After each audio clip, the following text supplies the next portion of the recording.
कहा जाता है कि ये जो हंसते और मुस्कुराते चेहरे होते हैं, इन्होंने बहुत ज़्यादा मुश्किलात देखी होती हैं, ज़िंदगी में बड़ी डिफ़िकल्टीज़ को फेस किया होता है। और ख़ुसूसन मेल डोमिनेंट सोसाइटी में तो बहुत ज़्यादा चीज़ों को फेस करना पड़ता है। आपको कैसा एक्सपीरियंस रहा? कितनी स्ट्रगल करनी पड़ी? कहाँ से आना पड़ा?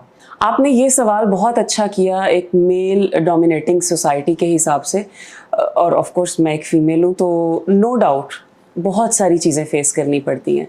लेकिन मैंने ये चीज़ देखी है कि लोगों को लगता है कि शायद औरत एक वीक ऑब्जेक्ट है, वीक पर्सनालिटी है, तो शायद उसको ये सब कुछ फेस करना पड़ेगा, बेयर करना पड़ेगा। लेकिन मुझे लगता है यहाँ पर गलत है, और मैं बहुत सारी ख़वातीन को ऐसे कहूँगी कि अगर आप में कॉन्फिडेंस है ना और अल्लाह ताला पर एतमाद है, तो आई थिंक कोई भी आपको हरास नहीं कर सकता।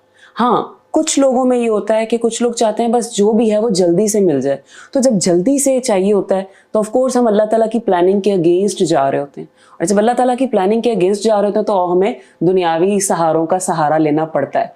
तो अगर हम इस चीज़ से निकल जाएंगे ना, slow and steady wins the race, आहिस्ता आहिस्ता चलते रहें, अल्लाह ताला ने आपके लिए सब कुछ प्लान किया होता है।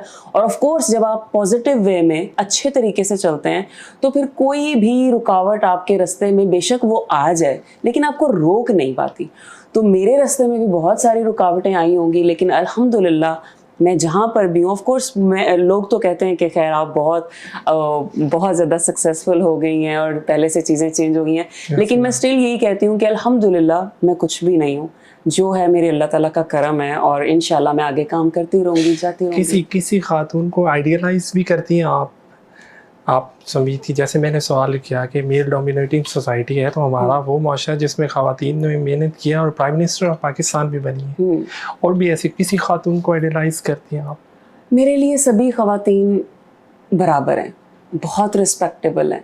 आइडियलाइज कभी किसी को उस तरह से किया नहीं।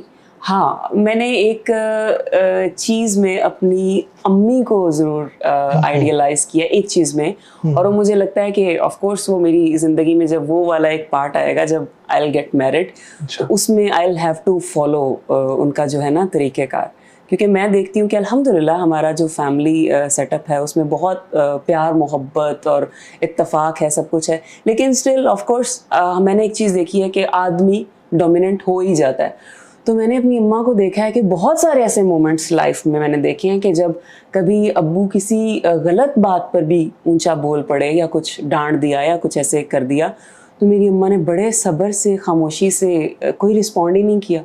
तो हमारा दिल कर रहा होता है यार हम कर दें कि वो गलत नहीं है, लेकिन फिर मैंने देखा कि नो डाउट कि जब वो सब्र कर जाती हैं तो अब्बू की तरफ से वो रिएक्शन आता है कि वो गलत थे। तो मेरा मानना यह है कि ख़वातीन में ये चीज़ ज़रूर होनी चाहिए, और आई थिंक मर्दों में भी होनी चाहिए। मैम ये बताइए कि इस फील्ड में आने से पहले आप कुछ काम करती रही हैं, कोई मुलाजमत करती रही हैं, किसी जगह काम किया आपने?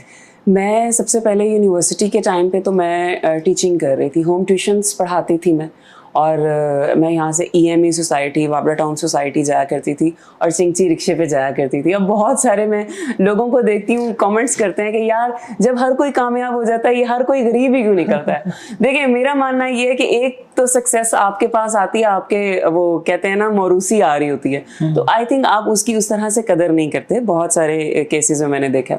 लेकिन जब आपने खुद धक्के खाए होते हैं ना तो आप बहुत I think down to earth रहते हैं, और आपको पता होता है ये चीज़ कैसे आई है, इसको कैसे संभालना है, ओवर नहीं होना और शुक्र करते रहना है हर वक्त।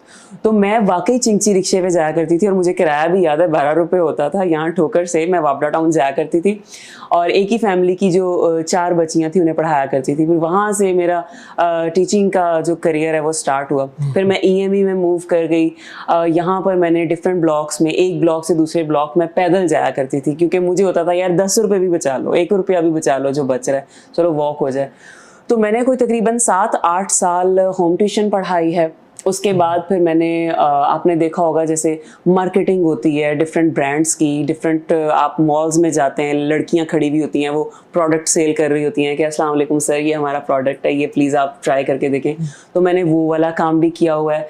और उसके अलावा रमज़ान के दिनों में बहुत सारे ऐसे ब्रांड्स थे कि उनके केचअप्स, उनके सॉसेस वगैरह हमें रोड पे हमारे वो लगे हुए होते थे स्टॉल्स, और हम वहाँ पे सेल करते थे, वो भी मैंने किया है। उसके बाद फिर मैंने एक कॉल सेंटर में काम किया था, वहाँ पर मैं एक अच्छे ओहदे पर मुझे रखा गया था। मुझे जस्ट डॉक्यूमेंट्स वगैरह साइन करवाने होते थे और ये यूएसए बेस्ड एक कंपनी थी। फिर उसके बाद अचानक से खुद ब खुद मुझे टीवी से कॉल आ गई और करते करते करते